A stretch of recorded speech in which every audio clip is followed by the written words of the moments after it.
It's easy to know people, but it's very difficult to know their hearts.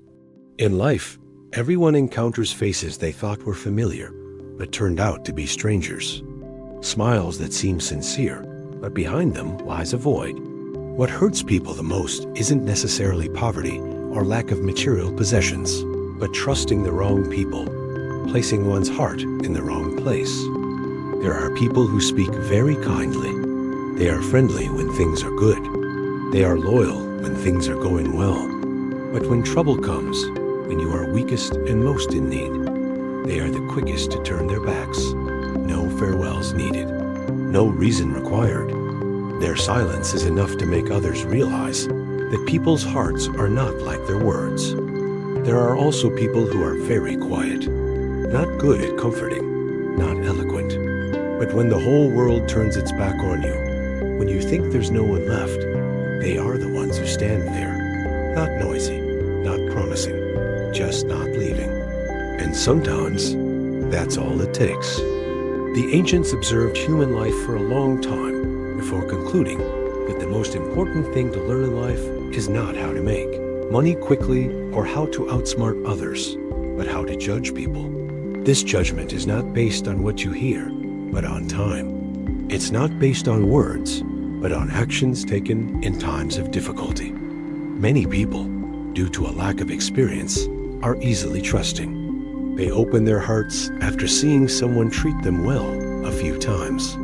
They consider someone they agree with as a close friend. Only when they are hurt do they realize that a person's true character cannot be measured by a short period. But the price of that realization is often very high. High in tears, high in shattered trust, high in wounds that take a long time to heal. The ancients didn't teach people to be suspicious of everything. They taught vigilance. Vigilance in favorable times.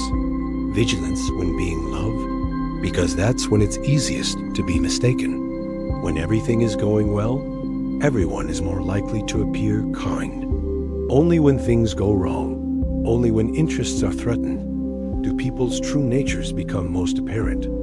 This video is a gentle reminder for those who have been hurt by human nature, not to isolate yourself, not to become cold, but to learn how to look deeper, slower, and more mindfully. The 8 ways left by the ancients won't completely prevent you from being hurt, but they can help you avoid repeating mistakes throughout your life.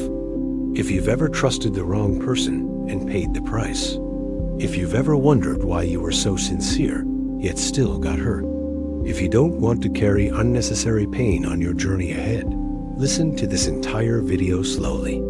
There are lessons that, if understood early, will lighten a lifetime's burden. There are things that, if realized in time, will preserve much peace. And who knows, among the 8 ways taught by the ancients, you might find an answer to your own story. 1. The eyes are a very difficult place to hide. People can practice their speech to be polished. They can perfect their smiles, but the eyes are different. Eyes directly reflect inner life. Therefore, the ancients always considered the eyes to be the mirror of the heart. Looking into someone's eyes may not reveal everything about them, but it's enough to know how much to trust. The eyes don't lie because they precede consciousness. The moment a thought arises, the gaze changes. It might be very quick, just a moment, but a discerning person will notice. Those who live honestly, whose hearts are not deceitful, usually have calm eyes.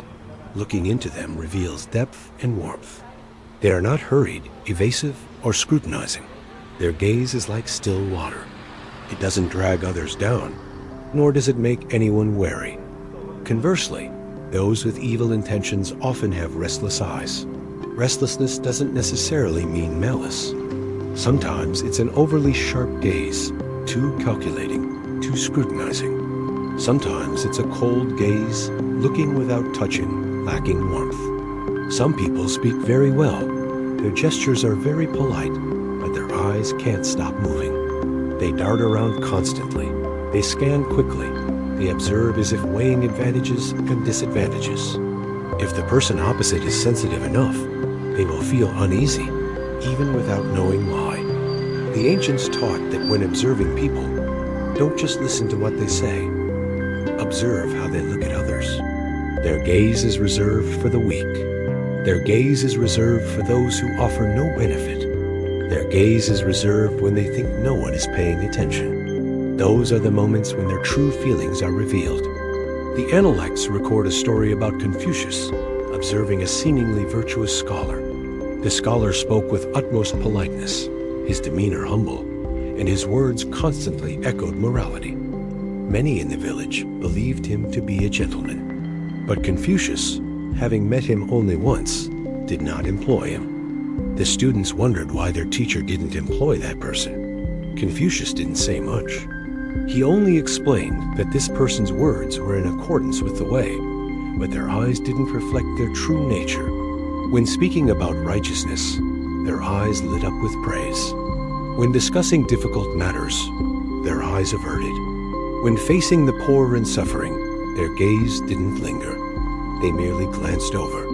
That wasn't the gaze of a benevolent person. Confucius understood that morality lies not in smooth speech, but in whether one's gaze can linger. A person with a righteous heart will naturally slow down when encountering someone weak. Their gaze will soften, not intentionally, but because their heart has room for others. A hypocritical person is different. They only look when necessary. When not needed, their gaze immediately withdraws. The ancients said that a pure heart is characterized by calm and warm eyes. Calmness means not being disturbed by self-interest, nor swayed by praise or criticism. Such eyes are not sharp or scrutinizing. They simply look enough to understand. Warmth means vitality. One sees life and empathy. People with such eyes rarely inspire fear, even if they don't speak pleasantly. A person with an evil heart has restless and cold eyes. Restless because their inner self is not at peace. Cold because they lack empathy. Their gaze often sees people as objects, as tools, as stepping stones. They may still smile, but the smile doesn't reach their eyes. They may still ask questions, but their gaze doesn't linger long enough to truly care. In everyday life, many hurts begin with not carefully observing someone's eyes. We believe words. We believe outward appearances. We believe fleeting enthusiasm. But we overlook the subtle feeling of unease when someone's gaze passes over us. This feeling isn't without reason. It's an intuition nurtured by the experiences of our ancestors. Someone once recounted that when they first met a friend, everything was fine. They got along well. They were very helpful. But every time they encountered difficulties, that person's eyes changed. They no longer looked directly at them. They no longer lingered. Only later, when they were betrayed, did they remember that those eyes had foretold it. They just didn't want to believe it then. The ancients didn't teach to doubt everything. They taught to observe slowly. Observe long enough so that the eyes don't have time to change. Because expressing oneself through words can be prolonged, but expressing oneself through the eyes is exhausting.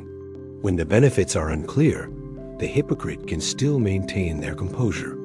When the benefits shift, their eyes will reveal their true intentions. A virtuous person doesn't need to hide their gaze. They don't fear being seen through because there's nothing inside that needs concealing. Their eyes may not sparkle or be captivating, but they possess depth. When faced with difficulties, their gaze doesn't waver. When admitting fault, their gaze doesn't shy away. That's a sign of a responsible person. When choosing a partner for the long haul, the ancients always advised looking at the eyes more than the mouth. Words of righteousness can be learned, but a righteous gaze cannot be learned quickly. It comes from truly living a virtuous life for a long time, from being accustomed to thinking of others, and from being accustomed to not putting oneself first. People with calm eyes tend to live at a slower pace. They are not hasty. They don't jump to conclusions.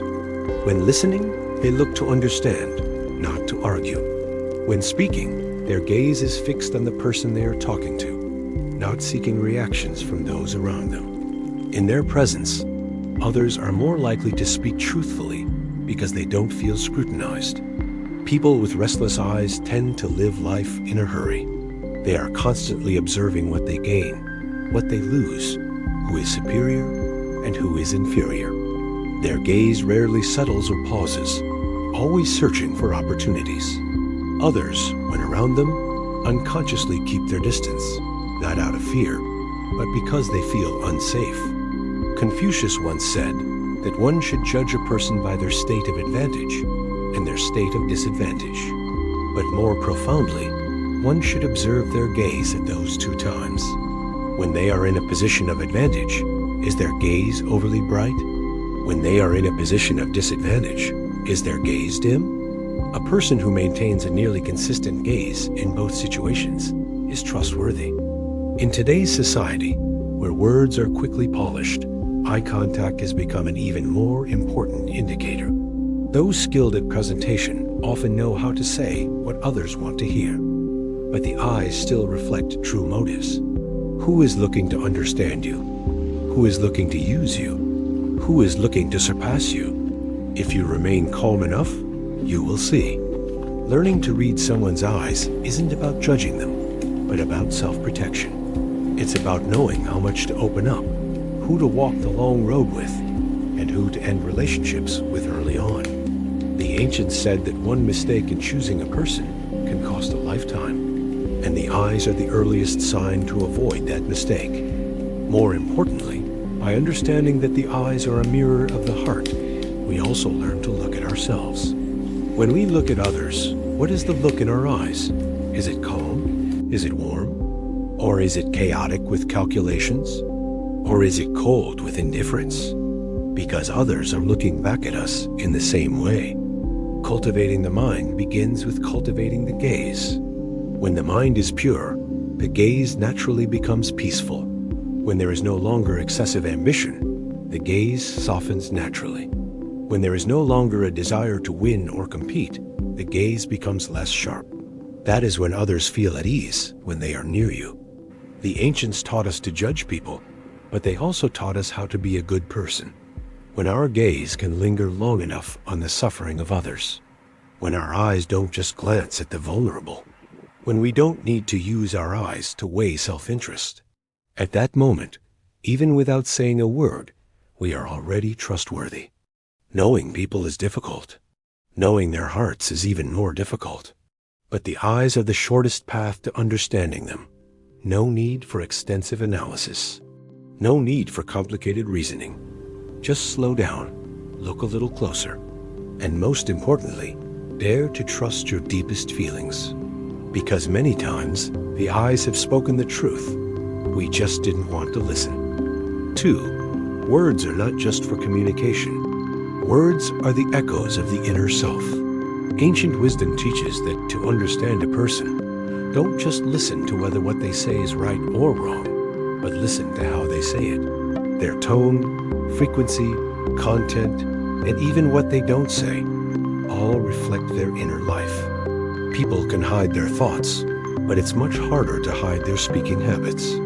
Because words are repeated every day, and it is this repetition that reveals one's true feelings. Those who are harsh in their words often harbor much resentment in their hearts. Resentment towards life, resentment towards people, resentment even towards things in the past that cannot be undone. Because their hearts are not at peace, their words easily become thorny.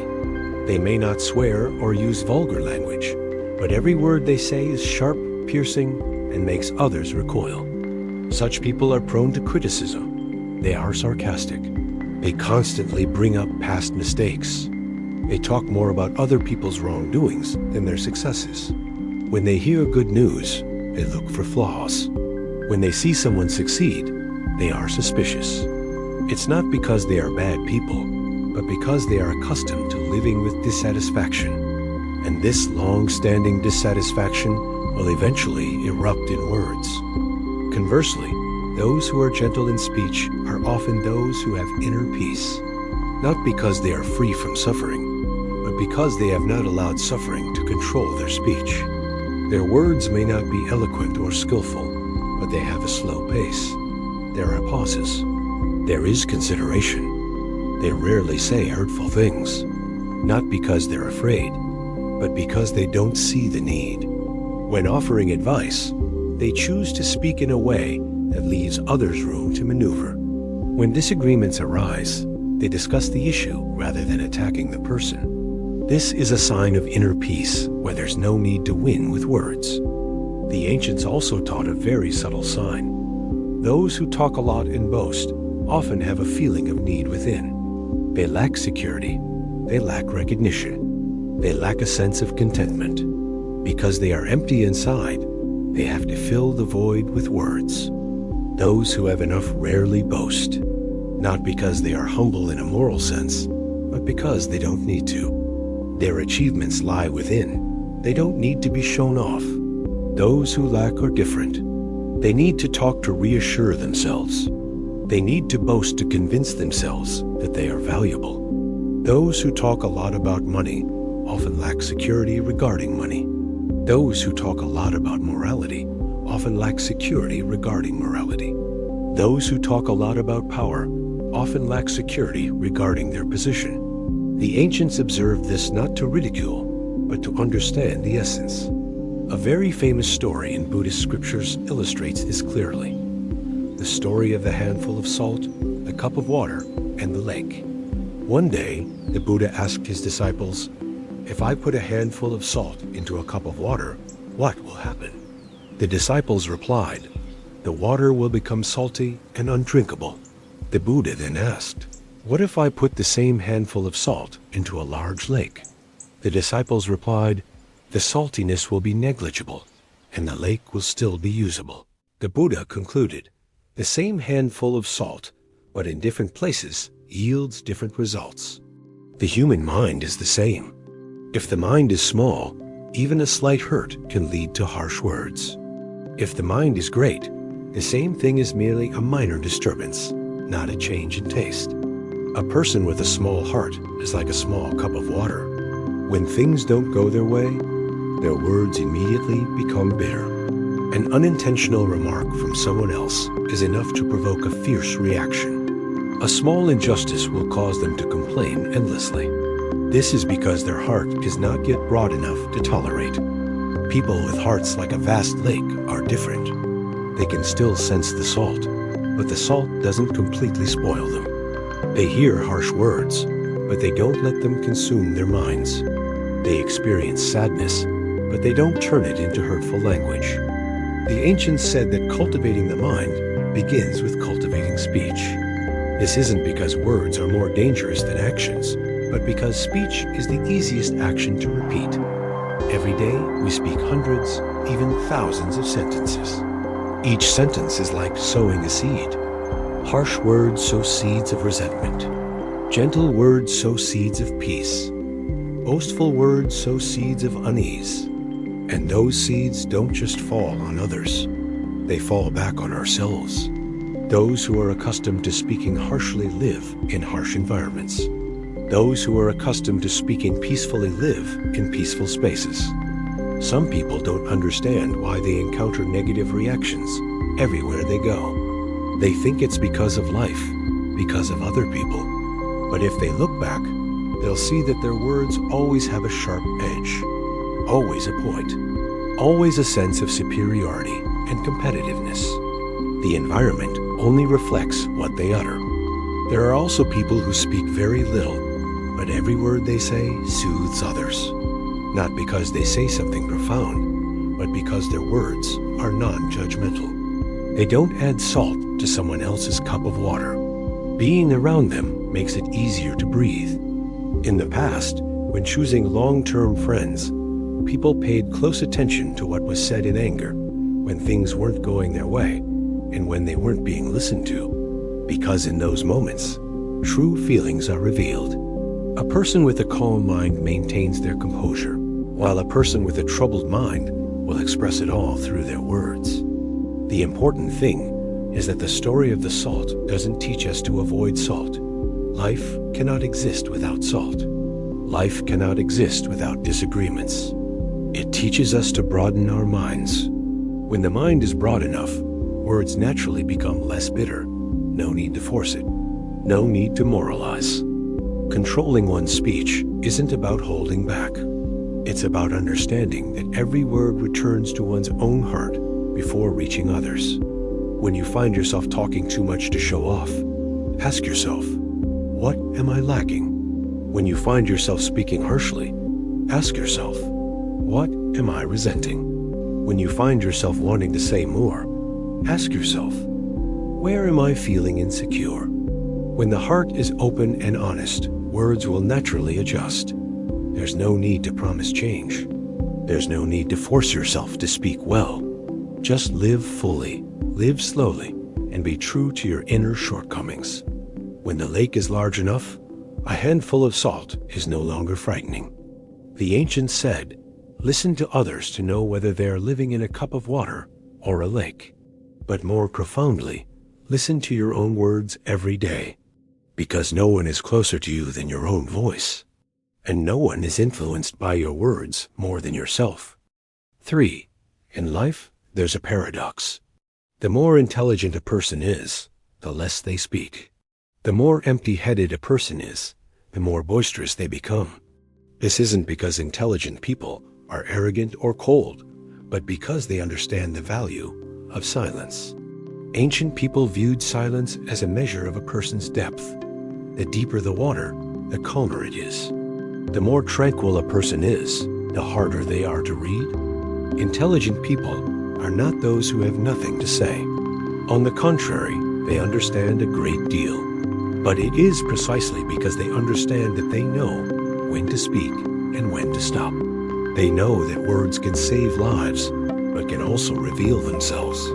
Therefore, they don't speak to prove themselves, to compete, or to fill a void. They speak when necessary.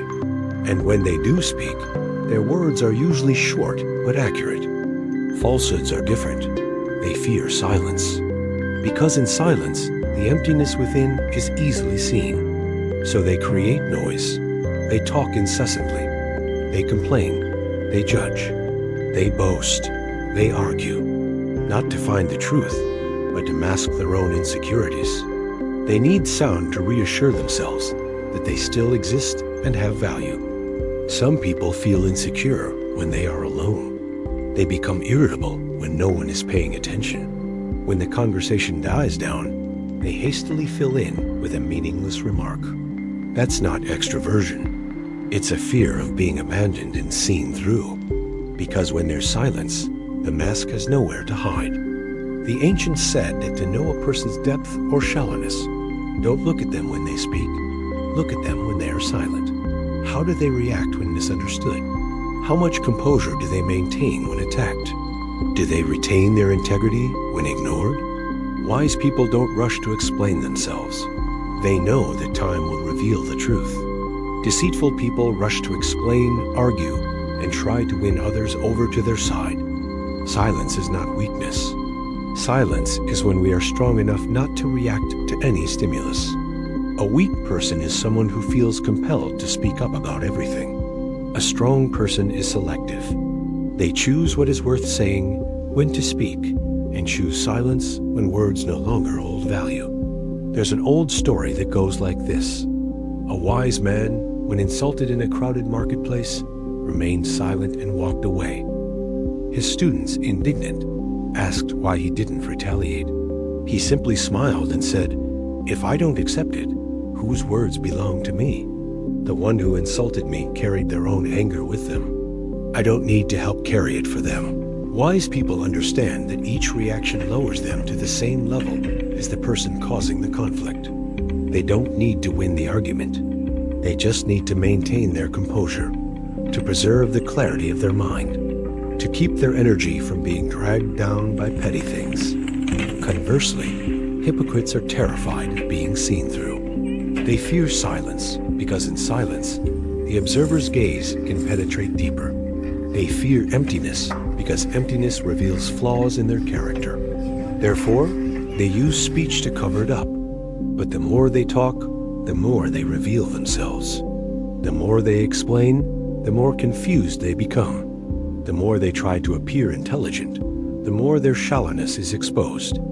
Some people think that talking a lot is the same as being eloquent, but the ancients made a clear distinction. Eloquence is speaking at the right time and in the right place. Empty talk is unnecessary talk. A wise person can remain silent all day, but when they do speak, their words carry weight. A hypocrite talks all day, but leaves no impression other than weariness. Silence is also a form of observation. When we are silent, we see more. We see changes in facial expressions. We see inconsistencies in speech. We see actions that contradict what we say. The noisier a person is, the harder it is to observe them. The quieter a person is, the clearer their vision becomes. Some relationships only last when we know when to be silent.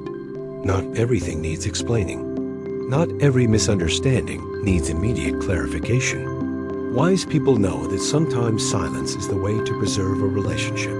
Talking too much, on the other hand, pushes people away. Silence is also a way to protect yourself. Not everyone needs to know what you're thinking. Not everyone deserves your story. Wise people choose to keep it to themselves.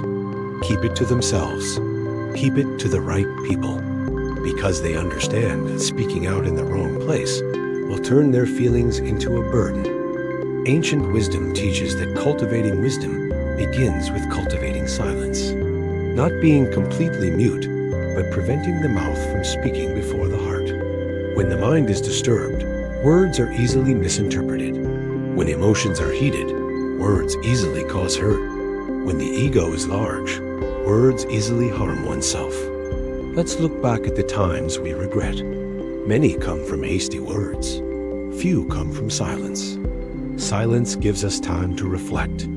It gives us a chance to avoid creating negative karma with our words. And it gives us distance to see things more clearly. If you want to truly understand people, observe their silence. Are they calm or restless? Can they tolerate being overlooked? Can they maintain their composure when no one is praising them? These things speak louder than 1,000 words they might utter. And if you want to live more peacefully, learn to be silent about things that aren't worth it. Not because you lost, but because you don't need to win. Not because you're weak, but because you're strong enough not to be swept away by the noise outside. If what I've just shared resonates with you, if you've ever felt weary of what others say, and even your own, then stay for the rest of this video. Behind it lies wisdom from ancient times that will help you see people more deeply and remain steadfast amidst the turbulent world.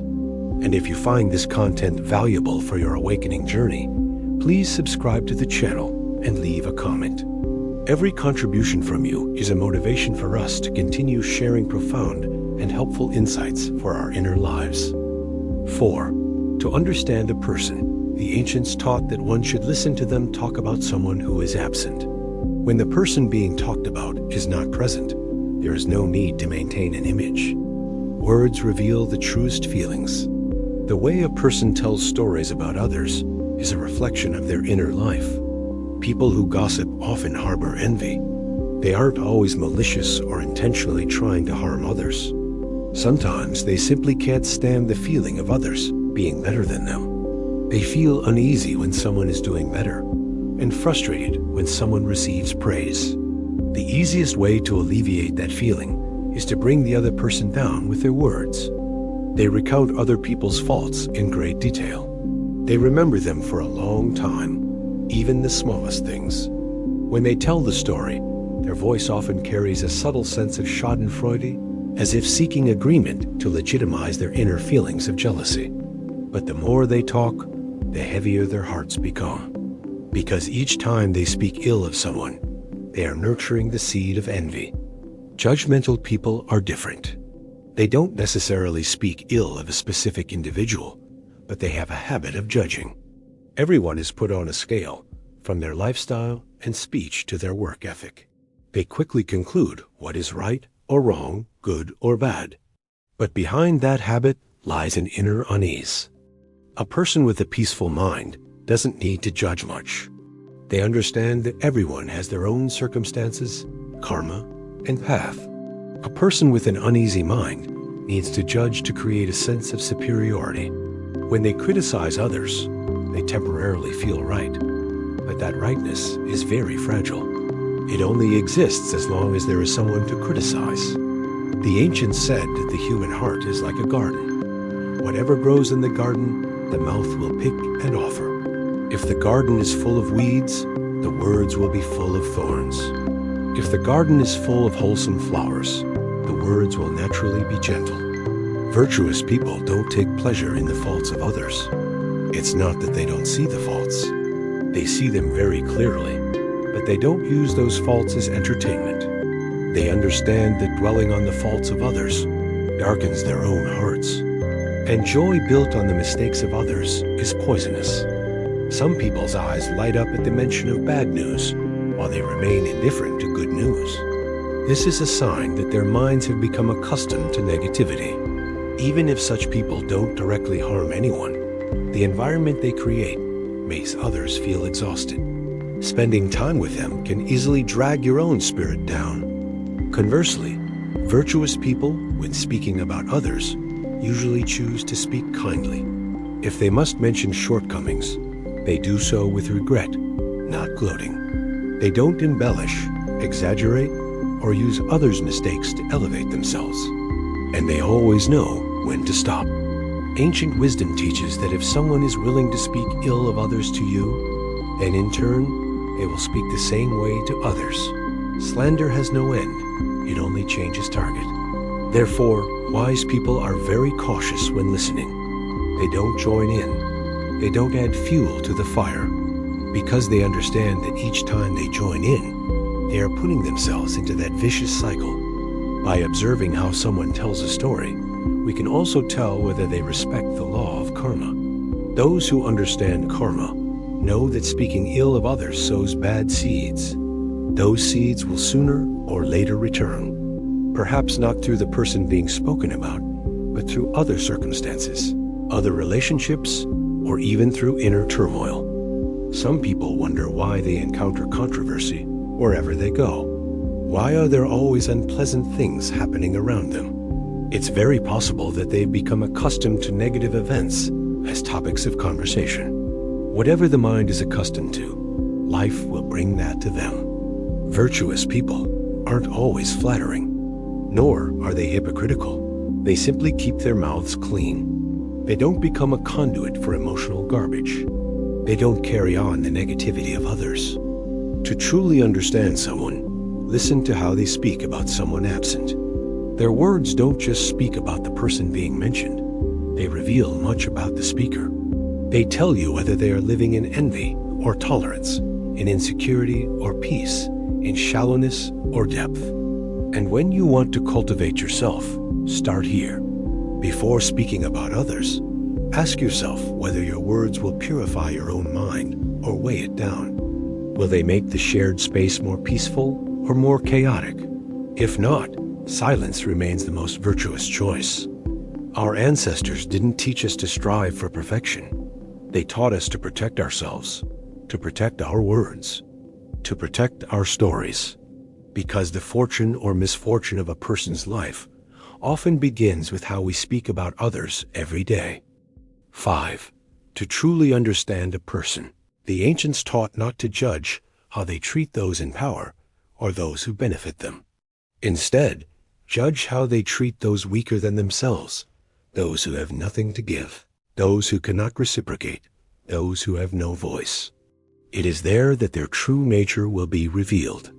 Some people speak softly and tactfully to their superiors, but are rude to their servants. Some bow to the rich, but are indifferent to the poor. Some preach great morals in public, but yell at their children and disrespect their employees at home. The ancients called this a stratified personality, meaning a lack of consistency in people's hearts. And this inconsistency is the weakest point of morality. Truly compassionate people are different. They don't need anyone to see them being kind. They don't need titles or recognition to treat others well. To them, every person, regardless of their position, is a human being. Someone shouldn't be looked down upon just because they are lower in status. Someone shouldn't be subjected to anger just because they are weaker. The way we treat those weaker than ourselves clearly reflects our inner ego. People with large egos often need to feel superior. When they encounter someone weaker, they easily assert their power. They give orders, they yell, they take service for granted. Because in their hearts, a person's value is measured by their status. A compassionate person doesn't need to prove their superiority. They are content enough not to put others down. They are insightful enough to understand that being in a certain position today doesn't mean they will be tomorrow, and that everyone has moments of weakness. Our ancestors left behind many stories about this. Among them is a long-standing tale about an official from ancient times. One day, the official was passing through a small market. He saw a thin, frail child trembling with fear. In the child's hand was an apple. The stall owner was shouting at the child, intending to drag him to the magistrate's office. People around watched, some laughing, others indifferent. To them, he was just a thief. The official approached. He didn't rush to condemn the child. He bent down and looked at the child. He didn't ask why the child had stolen. He didn't scold him. He only asked very gently, "Are you very hungry?" The child burst into tears. He explained that his mother was seriously ill, and there was nothing left to eat in the house. He didn't dare ask for more, because he had asked many times before. He had only taken an apple to bring home to his mother. The official listened and said nothing more. He paid the stall owner more than the price of the apple. Then he turned to the child and told him that if he was hungry again, he should come to him or to the charity house. He forbade beating, punishing, or humiliating the child in front of the crowd. Later, people asked why he didn't severely punish the perpetrators as a deterrent. He simply said that stealing out of hunger wasn't evil. Evil is when those in power see the suffering, but choose to punish instead of helping. That story lives on in the hearts of the people for a long time. Not because he was a high-ranking official, but because he treated a small life with humanity. He did not use power to oppress. He did not use the law to inflict more suffering on someone who was already suffering. The ancients taught that compassion doesn't lie in grand gestures. It lies in very small moments. A glance without contempt, a word without harshness, an action that doesn't further harm the vulnerable. Truly compassionate people are usually very natural. They don't try to appear kind. They don't boast about helping others. Because helping those weaker than themselves isn't about gaining favor, but rather a reflex of a heart accustomed to doing good. Conversely, some people are only kind when someone is watching, when there is a benefit involved, when they can receive praise. But towards those who offer nothing, they remain cold and indifferent. The ancients considered this conditional kindness. And conditional kindness will eventually run out. The way we treat our servants speaks volumes. If they make a small mistake, are we willing to be understanding? If they're a little slow, do we quickly lose our temper? Or do we view them as tools to be met immediately? In these small reactions, our true hearts are revealed more clearly than any moralistic pronouncements. The way we treat our subordinates is similar. When they make mistakes, do we teach them or vent our anger? When they are not yet skilled, do we support them or criticize them? A virtuous leader is not someone who is not strict, but someone who does not harm the dignity of others to assert their position. The ancients said that one can tell the extent of one's blessings. Those who show compassion to the weak will also receive blessings from heaven. This isn't because heaven bestows rewards, but because their hearts are soft enough to embrace blessings. Those who habitually despise the weak have hard hearts. And with a hard heart, even blessings are difficult to retain. There are people who never commit major evils in their lives, yet frequently do small, inhumane things. They speak harshly to those who dare not contradict them, scold those who are dependent on them, and take service for granted. These actions accumulate into negative karma without them even realizing it. Our ancestors taught their descendants that if one wants to cultivate virtue, one should begin from the lowest place. From the person sweeping the courtyard, from the person carrying the bowl, from the person who cannot repay a favor. If respect is maintained even there, then virtue has taken root. And if you want to see people clearly, don't look at them when they're on stage. Look at them in moments when no one is paying attention, when they're talking to a waiter, when they're handling the mistakes of someone weaker, when they have the power to hurt but choose not to. There, no further words were needed, because true compassion is always clearly revealed in the way a person treats those who are unable to defend themselves. 6. Ancient people viewed money neither as an enemy nor as a savior. They saw money as a very fair test. Money doesn't corrupt people. It only reveals their inherent nature. Before having money, many things are obscured by circumstances. Once you have money, nothing can be hidden anymore. A person who is greedy, even without money, will become even more greedy when they have money. A person who is kind-hearted, even without money, will become even kinder when they have money. Therefore, the ancients observed how a person used money to discern their true character. Some people use money to do good. They help in the right places. They help quietly. They help others stand up, not bow their heads. They don't boast about their help. They don't demand gratitude. They don't turn help into a tool of control. For them, money is simply a means to alleviate the suffering of others. Such people are usually unassuming. They don't need anyone to know how much they've given, because what they care about isn't the image, but the results. A child goes to school. A family gets through a difficult time. A road is repaired. A well is dug. These things don't create a big fuss, but they lay the foundation for profound blessings. The blessings didn't come suddenly. They came slowly, but steadily. They spread to the children, to the family, and to future relationships. Not because of divine reward, but because the way the money was used created a cycle of kindness. Those who received help lived better lives. They remembered, they told stories, they spread a positive image, and the environment around the giver became calmer as a result. Conversely, some people use money to show off. They buy unnecessary things just to prove they are better. They throw ostentatious parties. They spend money to be seen. Even giving requires witnesses, praise, photos, and outward expressions of gratitude. People who use money that way often get very tired, because no matter how much they show off, it's never enough. There's always someone richer. There's always a new standard. There's always a feeling of lack. And when money is used to nourish the ego, blessings are scarce, because it doesn't go outside. It only revolves around the ego, and the ego is never satisfied. There's an old story about a wealthy man in a village who was highly respected. He didn't build the biggest house. He didn't wear the most expensive clothes. But the whole village knew that when someone was in trouble, he would quietly help. When the village needed to build roads, dig wells, or repair bridges, he was the first to contribute. He didn't write his name. He didn't put up a sign. He just did the work and quietly withdrew. Villagers say that whenever someone came to him asking for help, he didn't ask many questions.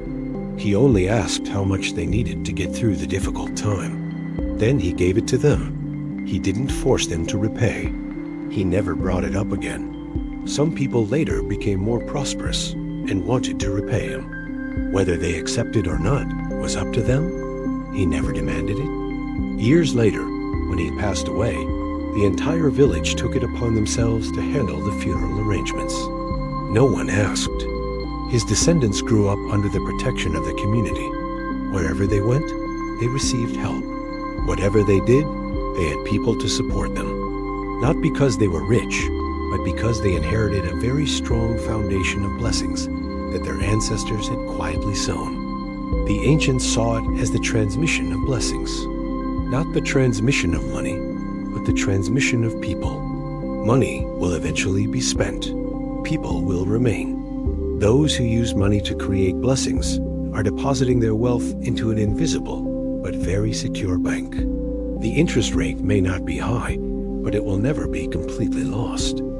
Conversely, there are families who become rich very quickly, but also decline just as quickly. Their money comes from showing off, spending for the sake of competition, and helping others for prestige. Their children grow up accustomed to receiving without giving. When misfortune strikes, they have no foundation of blessings to support them. Their money runs out, and people turn their backs on them. That is a sign of meager blessings. The way money is used also reveals something else. People with inner peace use money very clearly. They know when enough is enough. They know when to stop. They know what is needed and what is wanted. People who are anxious use money to fill a void. They shop constantly. They party constantly. But the more they spend, the emptier they become. Money itself isn't wrong. The wrong thing is having a mindset focused on money. When money is a tool to live a better life, it becomes a blessing. When money is a measure of self-worth, it becomes a burden. And when money is a weapon to oppress others, it becomes karma. Ancient wisdom teaches that one can tell how far a person can go by how they use their money. Those who use money to feed their ego tend to go fast but fail quickly. Those who use money to cultivate virtue go slowly but last a long time. If you have money, ask yourself if it's making you bigger or smaller. Is it expanding your heart or shrinking it? Is it creating more blessings or depleting existing ones? You don't need to do grand things. Just use money with respect for people and circumstances. And even if you don't have much money, don't think that good fortune is out of reach. How you use your small amount of money today is how you will use your larger amount later. If your heart remains unchanged, then having a lot of money will only amplify that heart.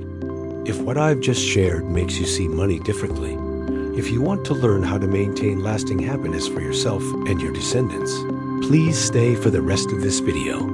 Behind it are more ancient wisdoms that will help you see people more deeply and live more peacefully amidst the many changes in life. And if you find this content helpful, please subscribe to the channel and leave a comment. Every follow is a support to help spread kindness. 7. In everyday life, people can wear many masks. When happy, successful, or respected, it's easy for everyone to appear kind and understanding. But the ancients said that to know a person's true nature, look at them when they are angry. Because when angry, reason weakens, self-control loosens, and what has been hidden inside will surface. Anger isn't bad. It's a natural human emotion. The issue isn't whether or not you're angry, but how you handle that anger. Some people get over their anger and move on. Others feel compelled to hurt others to feel satisfied. That difference is the boundary between those who practice self-control and those who don't. Gentle people, when angry, often share one common trait. They know when to stop. Even when filled with resentment, bitterness, or injustice, they maintain a shred of composure. This composure prevents them from crossing the line and hurting others. They can remain silent. They can leave. They can speak frankly, but not maliciously. Their anger passes through them like a wave, arriving and receding without leaving behind destruction. Such people are not weak or fearful. On the contrary, they are strong enough not to be controlled by anger. They understand that saying or doing evil in anger sows negative karma very quickly. A word cannot be taken back. An action cannot be undone. And the price to pay is often far greater than the immediate satisfaction. Evil people are different. For them, anger is an excuse. It's when they allow themselves to do things they wouldn't normally dare to do. They use anger to justify cruelty. They speak venomous words. They humiliate. They threaten. They even hurt innocent people. Afterwards, they say, "I did it because I was angry." But in reality, anger only reveals what's already in their hearts. The ancients had a very profound story about this. It goes that a Zen master was sitting and teaching his disciples. A stranger came and loudly insulted him, using very harsh words. The disciples were angry and wanted to drive him away. But the Zen master remained seated, his expression unchanged. The man's words became increasingly outrageous. Finally, he asked the Zen master why he wasn't angry despite being insulted. The Zen master smiled and took out two objects, a bowl of oil and a burning torch. He asked what would happen if the man poured oil on the fire. The man replied that the fire would flare up even more fiercely. The Zen master continued, saying that if he didn't pour oil, the fire would die out on its own. Anger is like fire. The insult is the fire. His reaction is the oil. That story teaches a very clear lesson. A kind person isn't someone who is immune to being provoked. They are also slandered, misunderstood, and insulted. But they don't add fuel to the fire. They don't fuel the anger with uncontrolled actions and words. Therefore, the fire has nothing more to burn and goes out on its own. Evil people, on the other hand, constantly add fuel to the fire. Not only their own fuel, but they also drag others' fuel into it. They recount their anger.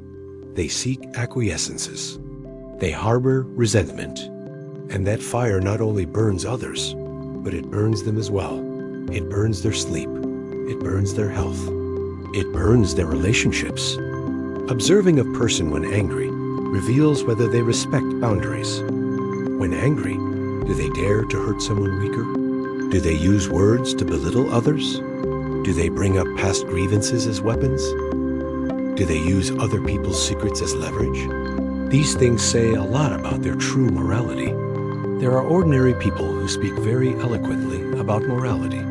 They talk about tolerance. They talk about karma. But when angry, they are ready to trample on everything they once said. According to the ancients, that is morality on the lips, not morality in the heart. Cultivated individuals don't need to win when angry. They only need not to lose to themselves. They know that each time they control their anger, they accumulate merit. Each time they overcome their anger without hurting anyone, they sever their negative karma. Anger is also a time for self-reflection. When we are angry, what are we angry about? Are we angry because we've been hurt? Are we angry because things haven't gone our way? If we look deeply, we'll see that behind anger often lies a wounded ego. Those who understand this will use anger to examine themselves. Those who don't will use anger to hurt others. The ancients taught that the most difficult time to cultivate one's character is when one is angry. When calm, everyone is gentle.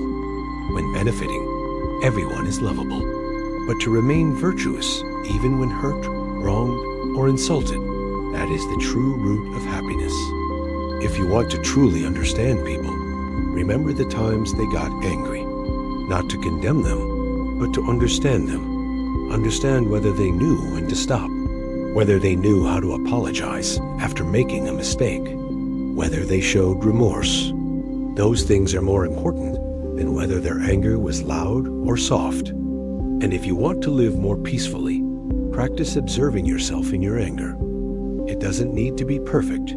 Just each time you get angry, reduce the amount of fuel poured on you a little less. Say fewer hurtful things. Do fewer things you can't undo. That's the right path.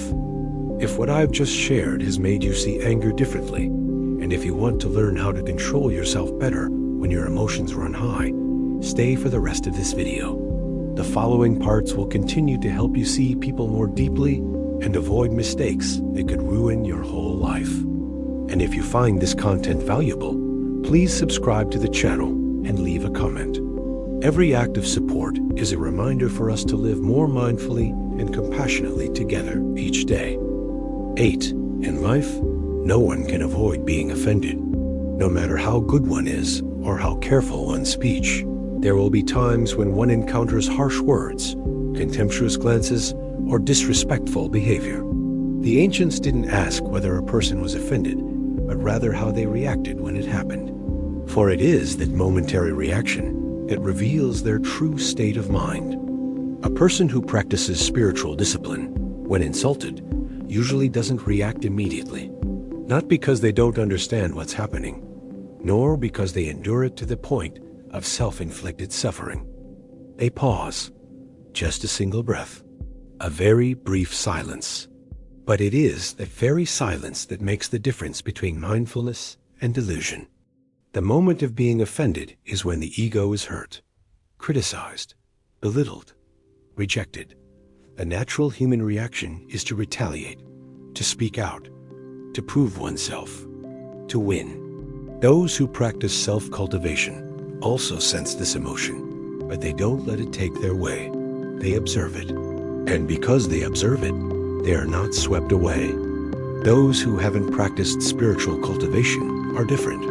For them, being insulted means having their self-worth threatened. And when that self-worth isn't firmly established, they feel compelled to defend themselves by retaliating. They can't stand the feeling of defeat.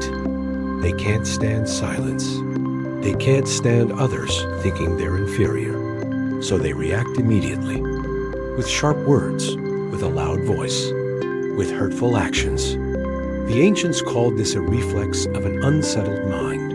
A mind still dependent on external appearances is easily manipulated. Just one word is enough to ignite anger. Just one glance is enough to lose composure. And those who are so easily swayed will find it very difficult to maintain lasting happiness. A person with self-cultivation understands that not every insult needs a response. Some words are simply worth ignoring. Some people aren't worth our attention. Reacting immediately doesn't make us stronger. Often, it only makes us lose our position, our image, our energy, and our inner clarity. There's an old story passed down about a wise man. Once, he was repeatedly insulted in front of a crowd. The man used very harsh words, deliberately provoking him. Everyone waited to see how the wise man would react, but he remained silent. He didn't say a word.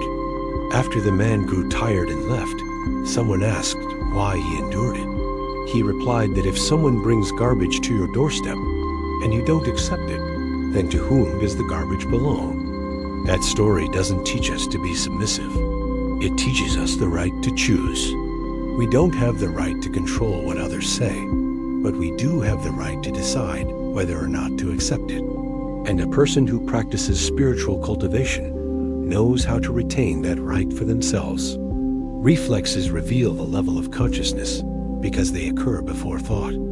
They are long-programmed habits. Those accustomed to reacting with anger will react by attacking. Those accustomed to reacting with mindfulness will react by stopping. To know how far a person has progressed on the path of self-cultivation, observe their first reaction upon being touched. Those who haven't cultivated spiritual practice are very afraid of losing in a verbal battle. They feel they need to be superior. They need to deliver the final blow. They need to silence the other person. But such victories often come at a low price. After winning, their minds are restless. Relationships are strained. Their image is tarnished. Their energy is depleted. And often, they realize they've won a small battle, but lost the long game. Those who practice spiritual cultivation are different. They don't need to win in the moment. They choose to conquer themselves, to conquer the urge to react, to conquer their wounded ego. And that victory is silent but profound. It creates stability, respect, and a safe distance between them and harmful things. Not reacting immediately doesn't mean accepting insults forever. A person with self-cultivation knows when to act. When their mind is calm, they can respond very clearly, without anger, without aggression, but with boundaries, with a firm stance, with self-respect. That is the strength of a person who is mindful. Ancient wisdom teaches that when offended, reacting instinctively means we are living on the emotional level. Reacting thoughtfully means we are living on the rational level. If we know when to stop and choose an appropriate response, we are living on the level of mindfulness. The higher the level, the greater the blessings. Because awakened people don't create more enemies for themselves. They don't get themselves into trouble. They don't waste energy on things that aren't worthwhile. They move slower, but their path has fewer obstacles. Let's look back at the times we reacted too quickly. How many of those were truly necessary? How many were simply to satisfy our ego? How many left a heavy impact? Recognizing this isn't about blaming ourselves, but about understanding where we stand. The ancients didn't ask people to become emotionless. They taught us to be self-controlled. Self-control isn't about repression, but about creating a space between stimulus and reaction. In that space, freedom emerges. Freedom to choose silence. Freedom to choose to leave. Freedom to choose to speak up at the right time. If you want to truly understand people, remember the times they were offended. It's not about whether they get angry, but what they do with that anger. Some people turn it into fire to burn others. Others turn it into light to illuminate themselves. And if you want to live a more peaceful life, start here. Practice pausing before reacting. Practice not needing to win every conversation. Practice saving your energy for what truly matters. That's not losing, that's growing. Because ultimately, those who conquer others only succeed for a short time. Only those who conquer themselves can go very far. 9. In life, there's a moment that few people notice, yet it reveals almost the entire essence of a person. It's when they find themselves in a situation where they gain nothing. No money, no fame, no good reputation, no competition, no recognition. It's at that moment that all the outer layers begin to crumble. When there's a benefit to be gained, many people can be kind. When there's an opportunity for advancement, many people can speak well. When there's the gaze of the crowd, many people can do what's right. But when there's nothing left to gain, nothing left to lose, human behavior becomes very genuine. The ancients said that to know who is truly sincere, see who remains when things no longer offer benefits. A genuine person doesn't need rewards to do what is right. A hypocrite needs benefits to maintain their image. When the benefits disappear, the motivation disappears with them. Relationships are very passionate when we are still useful, when we can still help, when we can still offer opportunities. But when we become weak, step back, and can no longer contribute, that enthusiasm cools down very quickly. There's no need for arguments. There's no need for a breakup. It's just that gradually, no one takes the initiative anymore. Genuine people are different. They don't measure relationships by gains or losses. They don't calculate what benefit they gain from being with you. They stay because of love, loyalty, and a bond built over time and sincerity. For them, not gaining anything doesn't mean it's not worthwhile. The ancients highly valued deeds that went unseen, unpraised, and unrewarded, because in such places, the heart remains pure and untainted. A good deed done quietly is far more valuable than a good deed done for recognition. Those accustomed to living for the opinions of others will find it very difficult to maintain their integrity once that attention disappears. We can see whether a person keeps their word when they are not benefiting from it. Some people promise to help when there is a common good, but when the benefit is gone, the promise vanishes. Others keep their word even when no one remembers them. For the ancients, true trustworthiness is only demonstrated when there is no benefit. Looking at a person when they are not famous, we can see if they still do what is right. When no one recognizes them, when no one knows them, do they still maintain their way of life?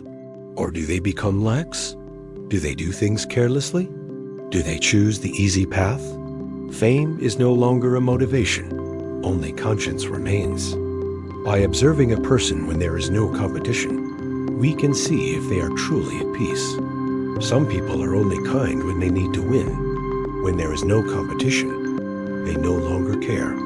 Some people don't need to win against anyone. They live rightly because that is the way they choose to live, regardless of comparison. There's an old story about two people who both did good deeds. One always chose big, public acts where he could easily be praised. The other chose small, quiet acts that would go unnoticed. When asked why he didn't do something more significant, the other just smiled and said that big deeds are easy when people are watching, but small deeds are difficult when no one knows. As time passes, those who enjoyed great deeds, when their attention faded, also lost interest in doing good. Those who did small things continued as before, neither adding nor subtracting anything, not because they were more noble, but because they didn't need external motivation to live righteously. Observing someone when they are not benefiting from something reveals whether or not they respect others. When the other person doesn't provide value, do they still listen? Do they still maintain politeness? Do they still behave kindly? Or do they become cold, indifferent, dismissive? These small changes say a lot.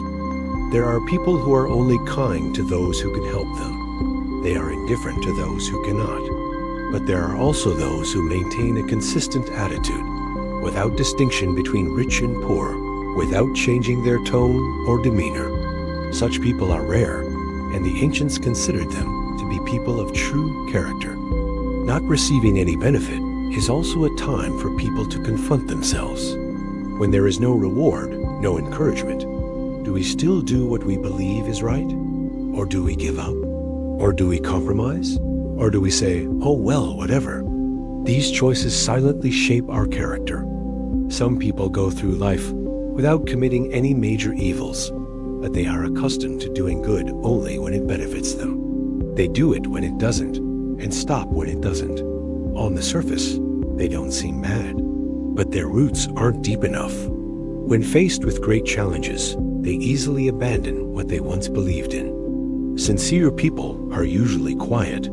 They don't need to prove anything. They don't need anyone's recognition. They simply live in such a way that when no one is watching, they can still feel no shame. For the ancients, that was a very high level of self-cultivation. To truly understand people, observe them when you can no longer help them, when you are no longer beneficial, when you are no longer in a favorable position.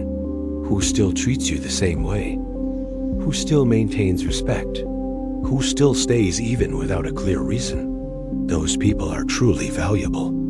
And if you want to reflect on yourself, ask yourself how much good you still retain when things don't go your way. Do you still keep your word? Are you still kind? Are you still doing what's right? Not to blame yourself, but to know where you are on the path to maturity.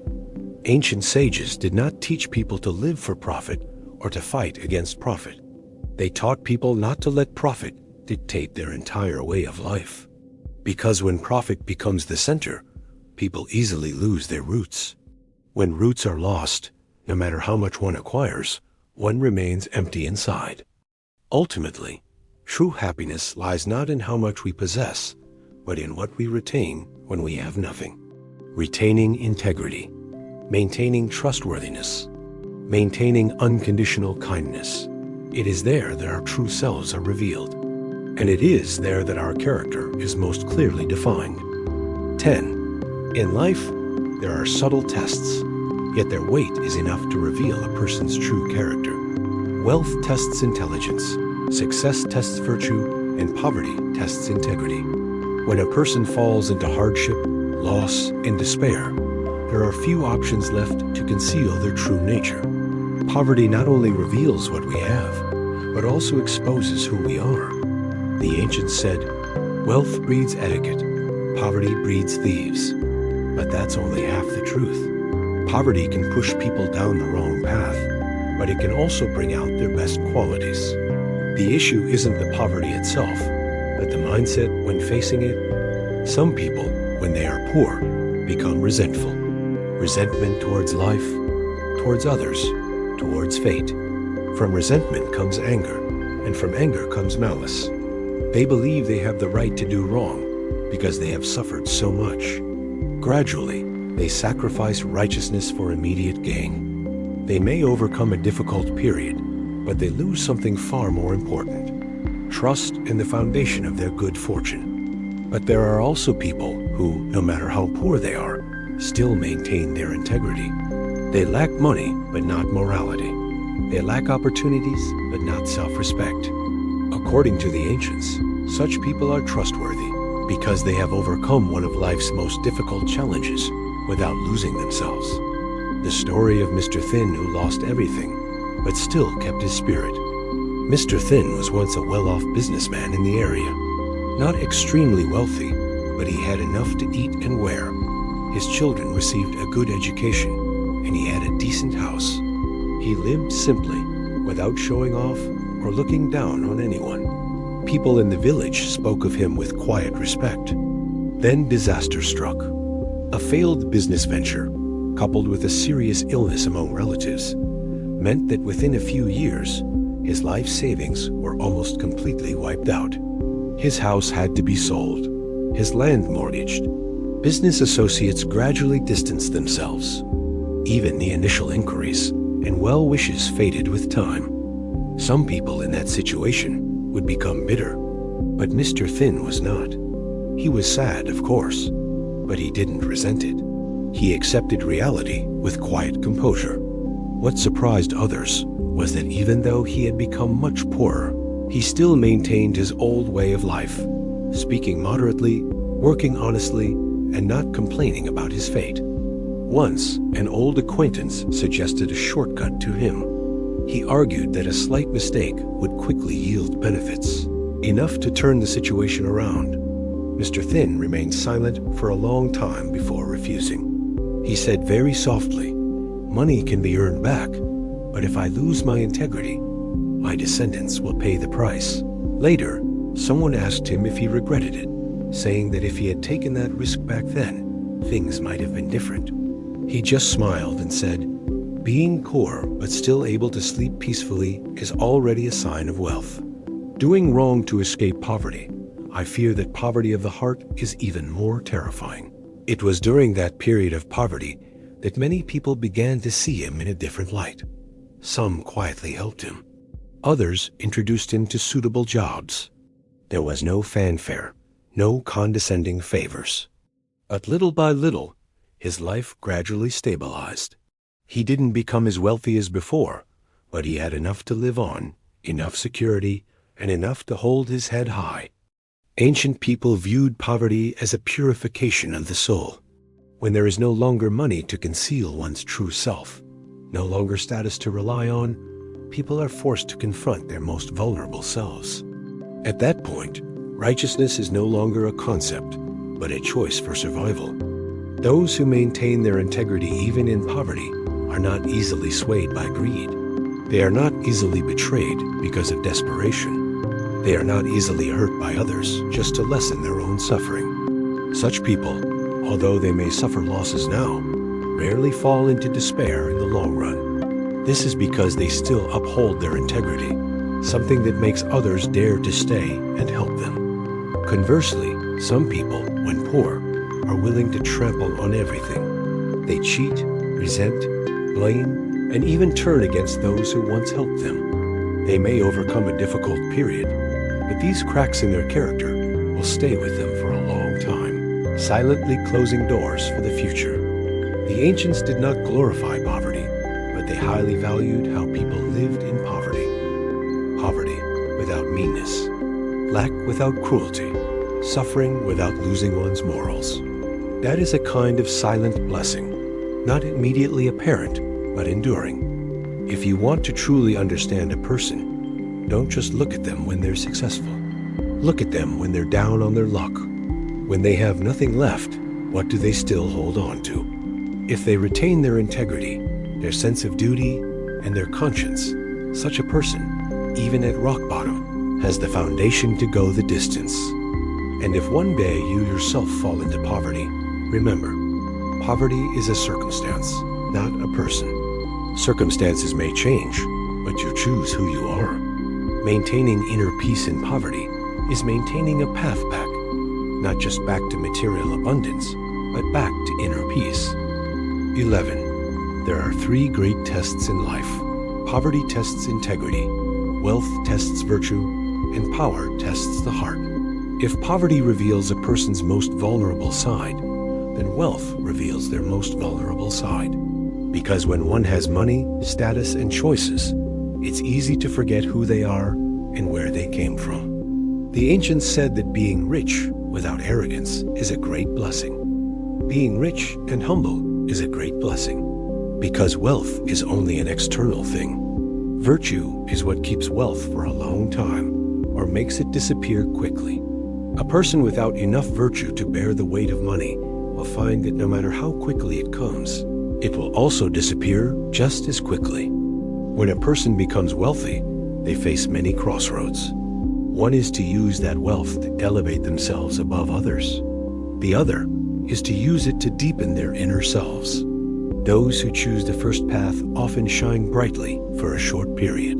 Those who choose the second path tend to be more enduring and secure in the long run. Wealth can easily breed arrogance. Arrogance isn't always expressed through contemptuous words.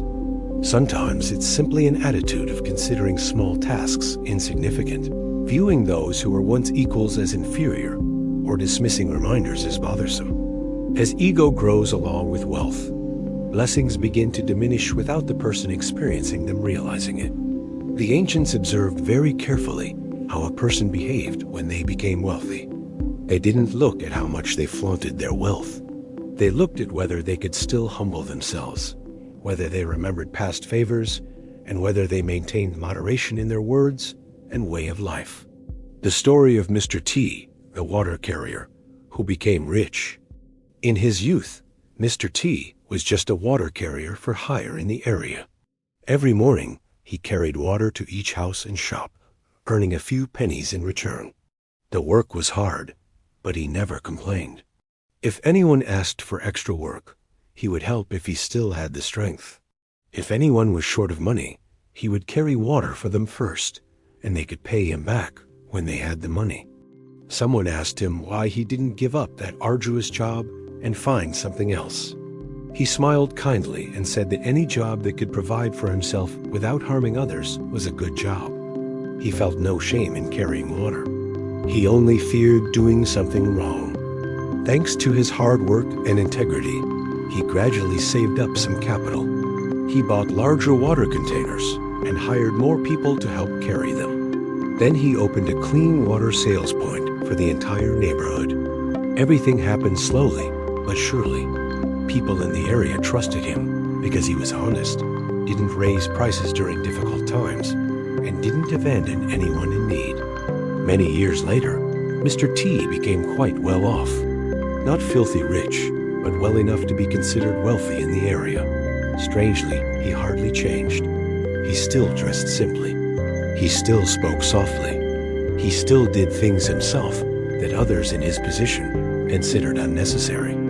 Once, a young man asked him why, having become wealthy, he didn't rest and enjoy his riches as he deserved. He simply smiled and said that wealth is like water. If you humble yourself, the water will flow to you. If you stand too high, the water will flow away. When someone in the village was in trouble, he helped to the best of his ability, but quietly. He didn't seek recognition or mention it again. He said that helping brought peace of mind, not gratitude.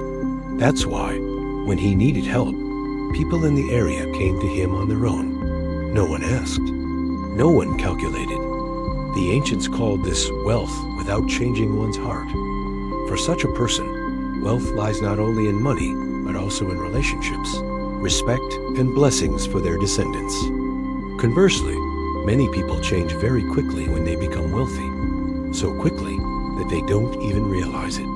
They start to look down on those who once worked alongside them. They become annoyed by constructive criticism. They become accustomed to giving orders rather than listening. They forget that they were once in a lower position themselves.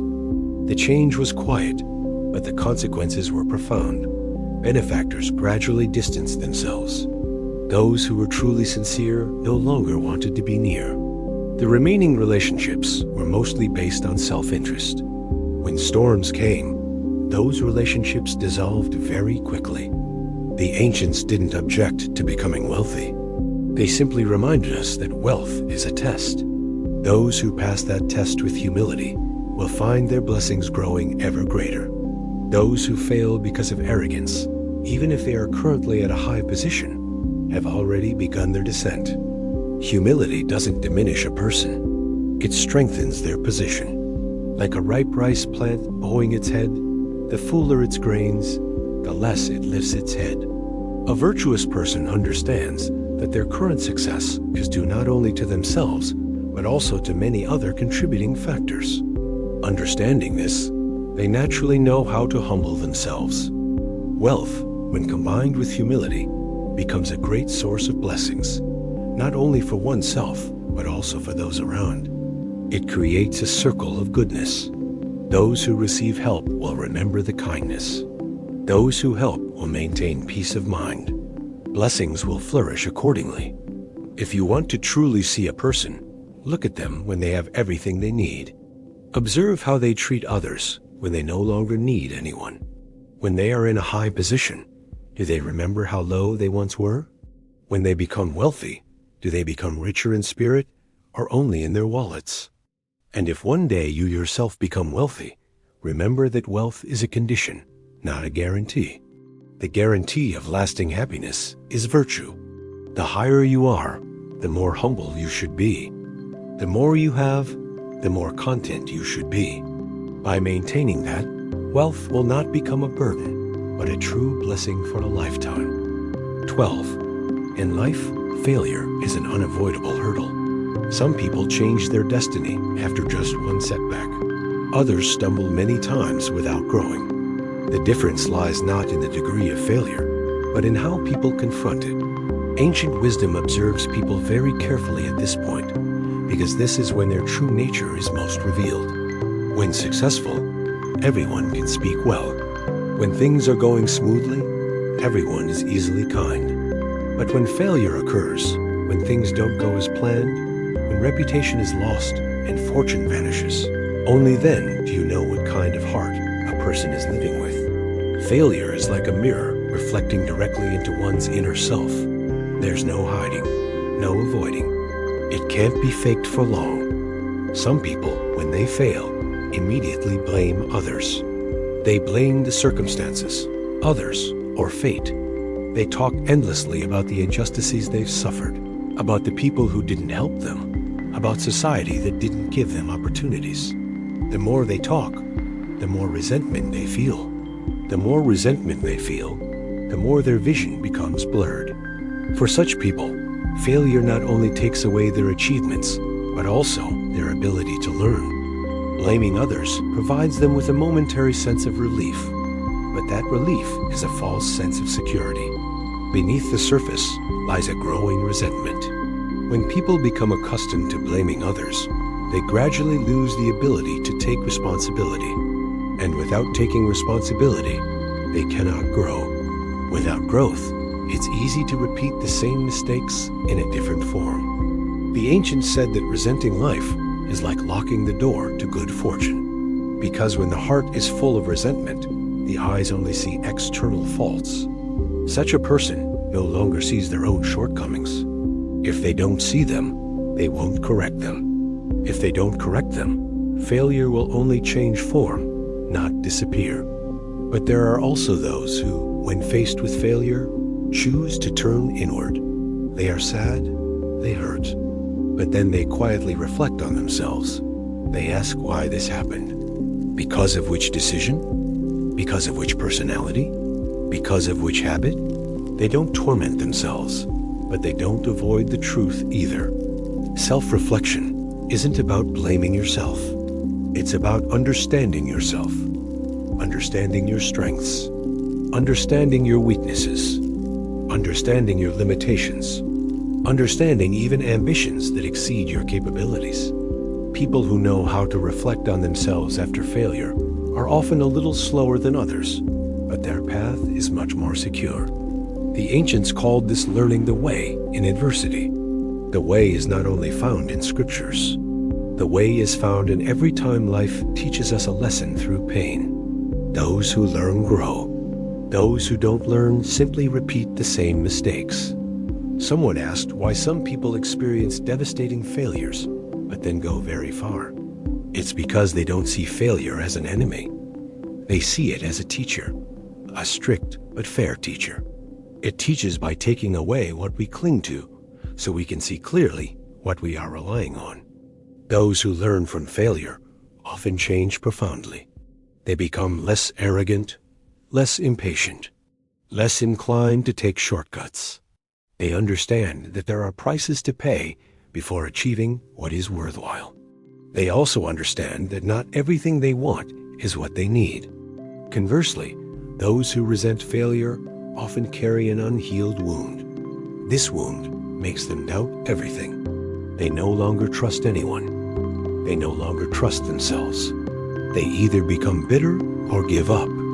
Both narrow the path ahead. The ancients taught that failure does not diminish a person. It is the attitude towards failure that diminishes them. Those who learn from their mistakes will stand taller later. Those who only blame others will find it difficult to remain steadfast. There's a subtle difference. Those who practice spiritual discipline after failure rarely talk about it. They don't complain, they don't whine. They keep the lesson to themselves because they understand that talking too much about unresolved pain only prolongs it. Once the lesson has sunk in, they simply live differently, more calmly, more profoundly, more steadfastly. Those who resent life are the opposite. They need to talk a lot. They talk to find sympathy. They talk to prove they are right. But the more they talk, the more confused their minds become. And failure becomes a recurring story in their lives. By observing how someone rises after a failure, we can tell whether they have the potential to go the distance. Those who rise with a sense of responsibility will go far. Those who rise with resentment will be exhausted, because resentment is like carrying a heavy burden in your heart while continuing on. If you want to truly understand people, look at them when everything falls apart, when their glory is gone, when their advantages are gone, when no one applauds anymore. At that moment, do they choose to blame others or reflect on themselves? Do they choose to resent life or learn from its mistakes? Those two choices lead to two very different destinies. And if one day you face failure, remember that this is not the end. It's a reminder to stop, a reminder to look deeper, a reminder to adjust your approach. Failure doesn't ask what you've lost. Failure asks what you've learned. If you learn from it, failure becomes an asset. If you don't learn from it, failure becomes a burden. The difference between the two lies in a single mindset. A mindset that turns inward or a mindset that throws things outward. The ancients chose to turn inward, and it is this very choice that has forged individuals who are calm, profound, and resilient through the many storms of life. 13. In the ancients' view of people, promises were not trivial matters. A promise is the thread connecting words and character. Keeping a promise when things are going well is difficult enough. Keeping a promise during difficult times truly reveals whether a person is of good character or not. Some people speak very well.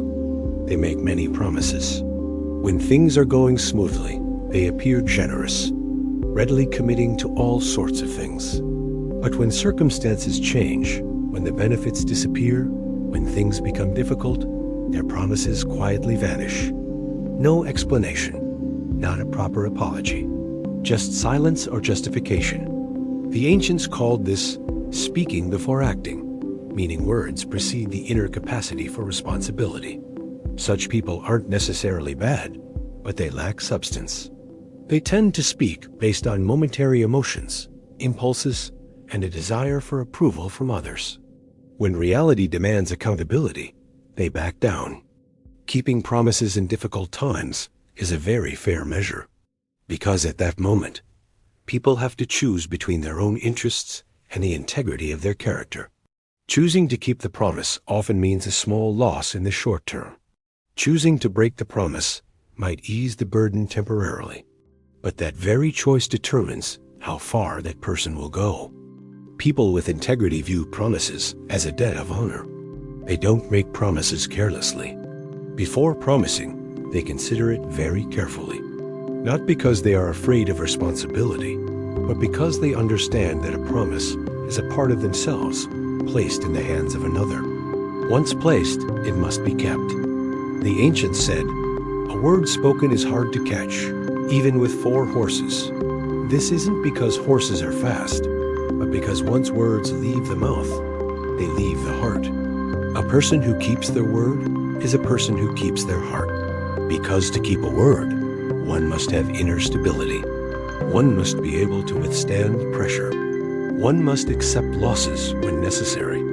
There are times when keeping promises is exhausting. Sometimes it means waking up earlier. Sometimes it means working overtime. Sometimes it means sacrificing personal gain.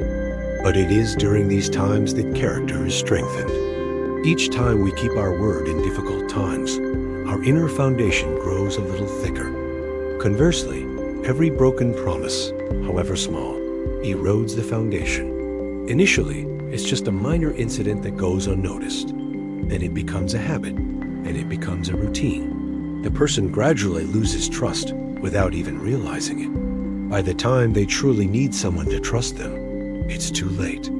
Ancient people judged people not only by their words, but also by the time lag between their promises and actions. Those who spoke little, promised little, but delivered enough, were often trusted for a long time. Those who spoke much, promised much, but failed to deliver, lost trust very quickly. There's a subtle difference.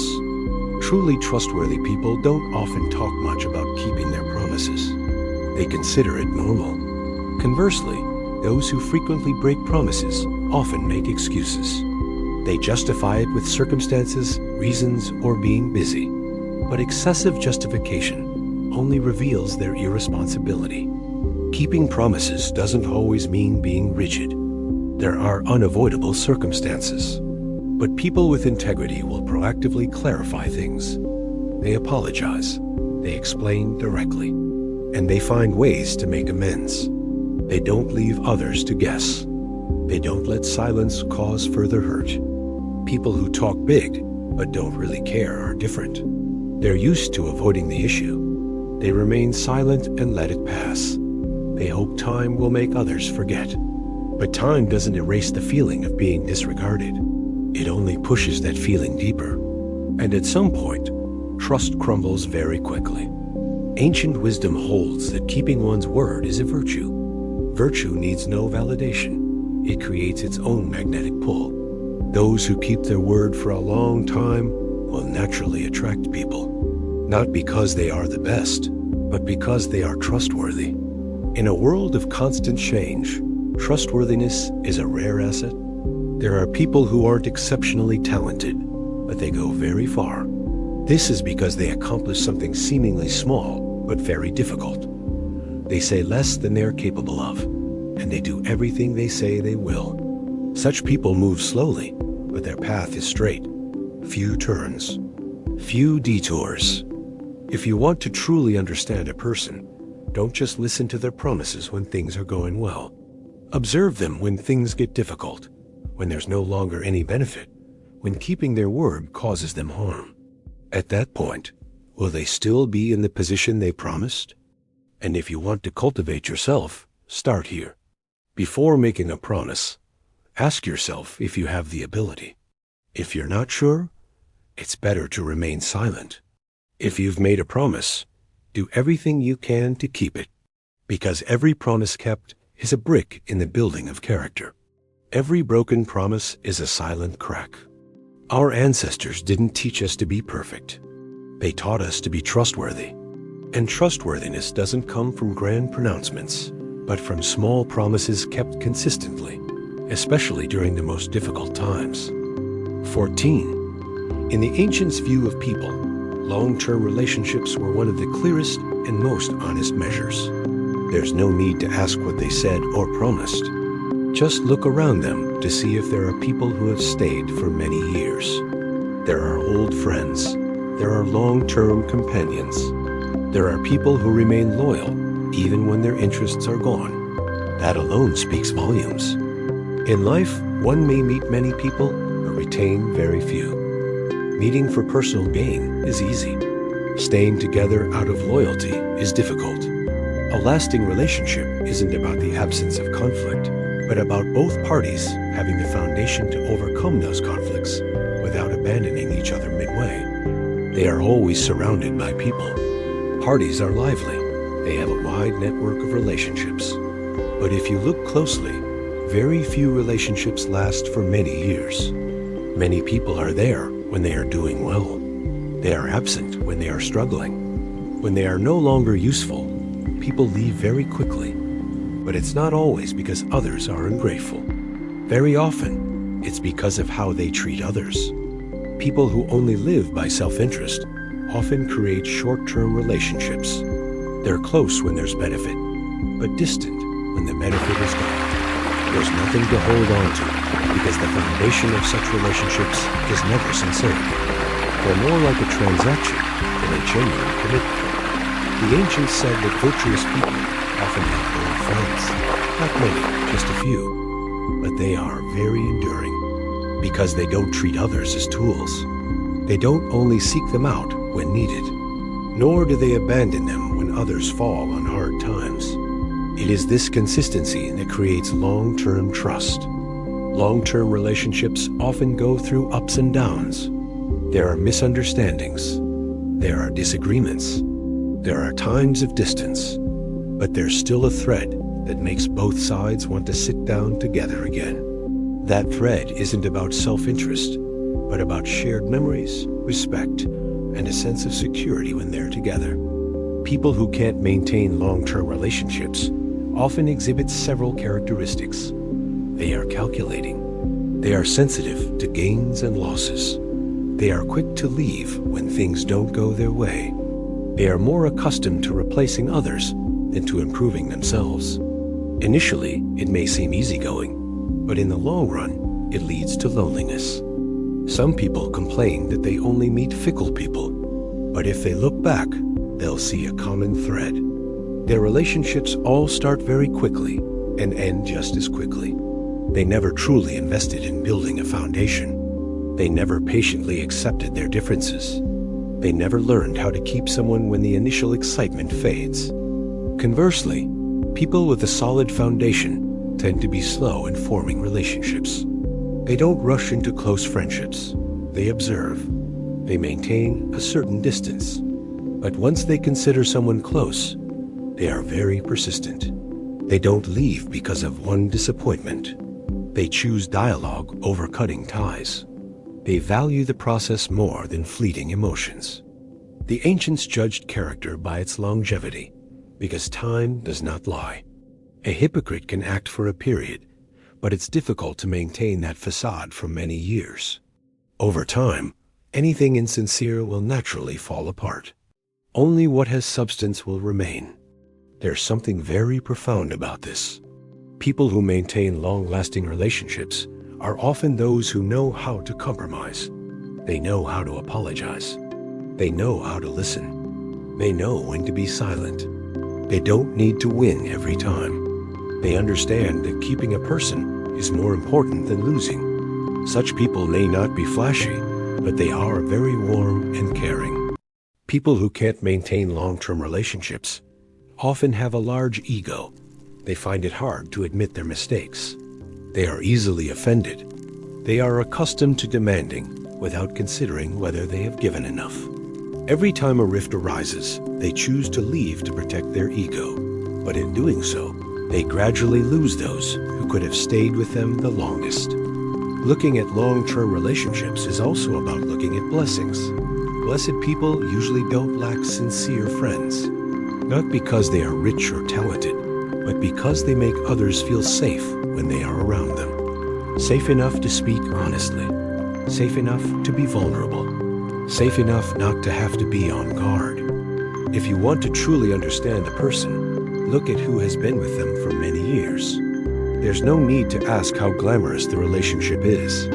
Just know they can still call each other when they have nothing to do. They can still sit together in silence without feeling awkward. That's enough. And if one day you look around and see that few people remain, don't be discouraged. Consider it an opportunity to reflect on how you treat others.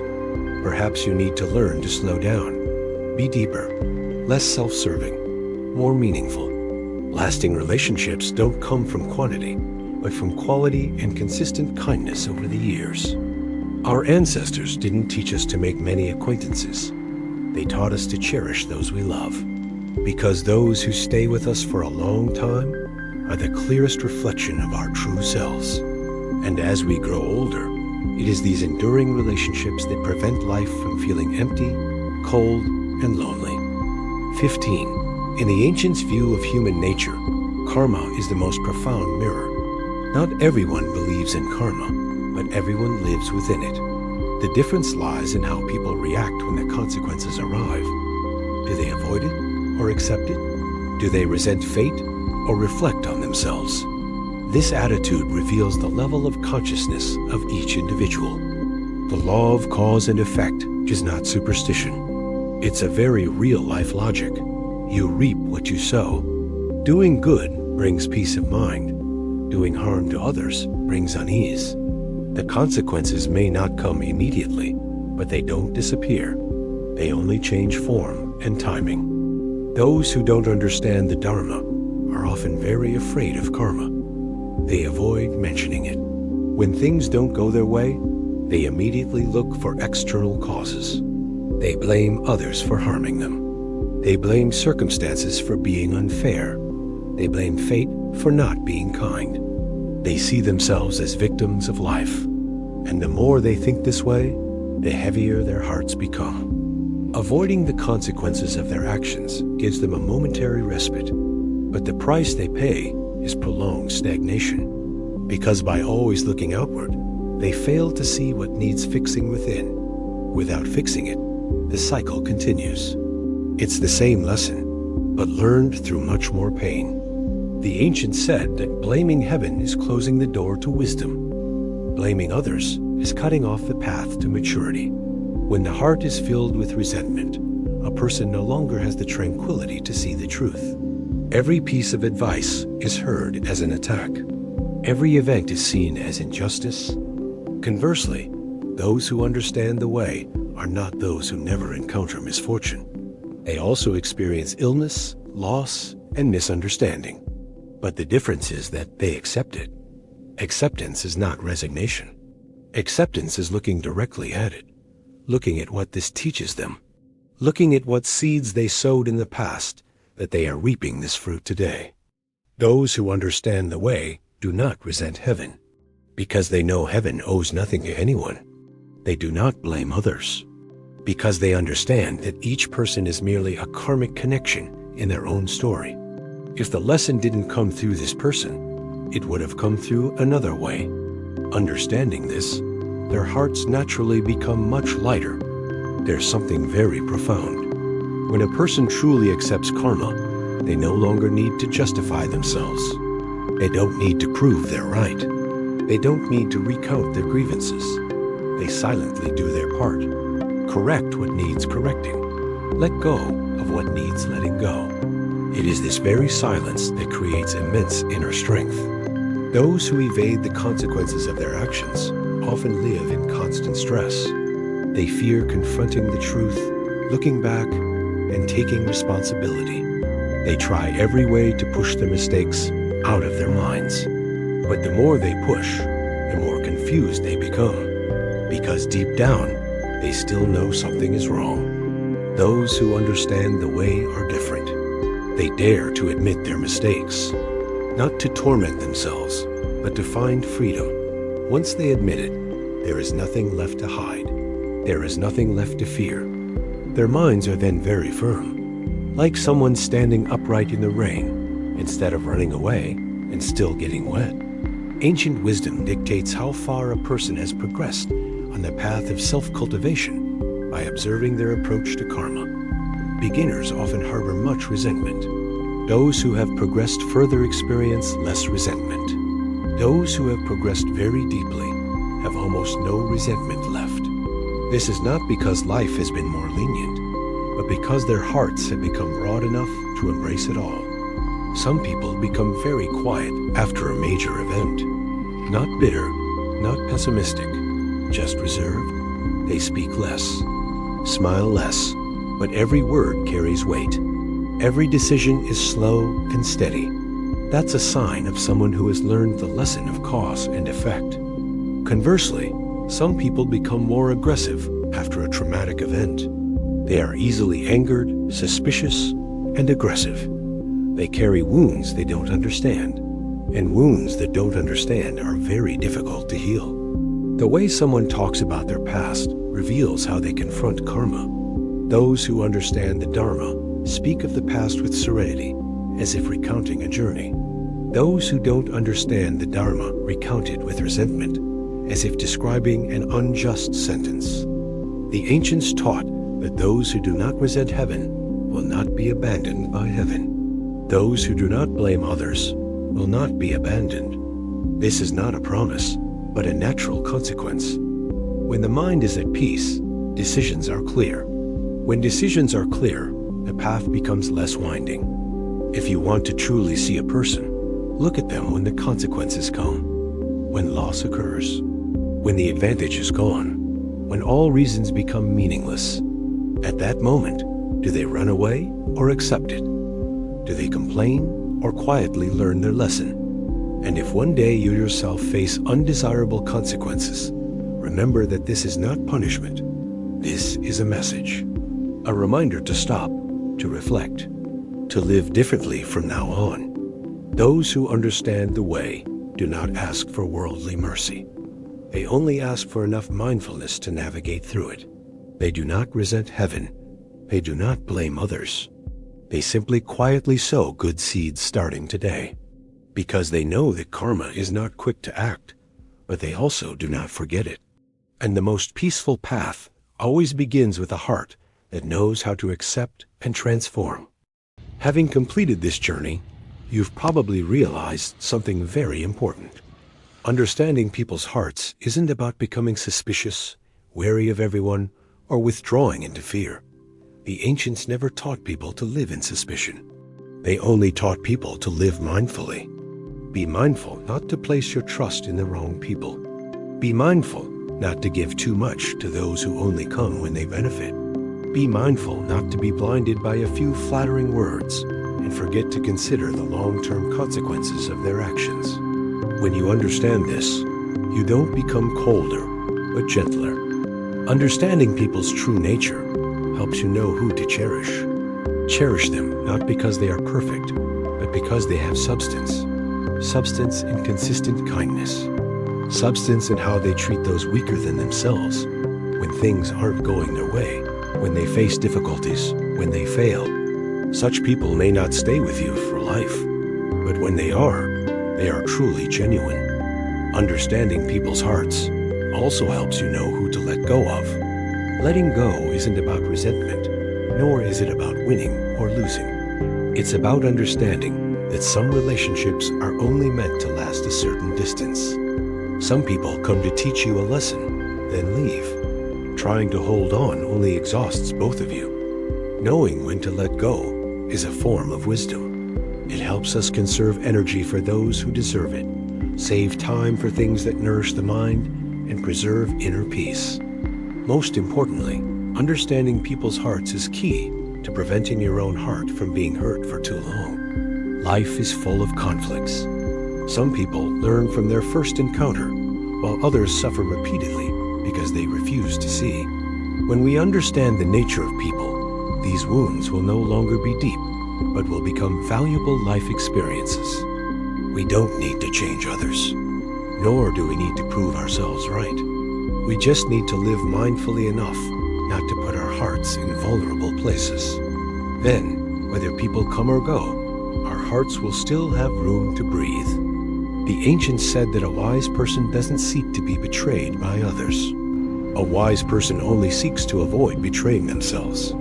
This means not betraying by deceiving oneself, not betraying by blindly believing to alleviate loneliness, and not betraying by excessively sacrificing to maintain relationships that are no longer healthy. When you learn to judge people with clarity and tolerance, you'll find that life doesn't become less complicated, but your heart will feel lighter.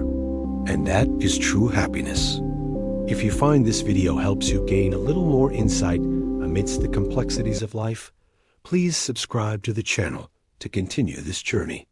Each share you make not only spreads valuable information, but also sows seeds of blessings for yourself on your path. path to living a more peaceful and meaningful life each day.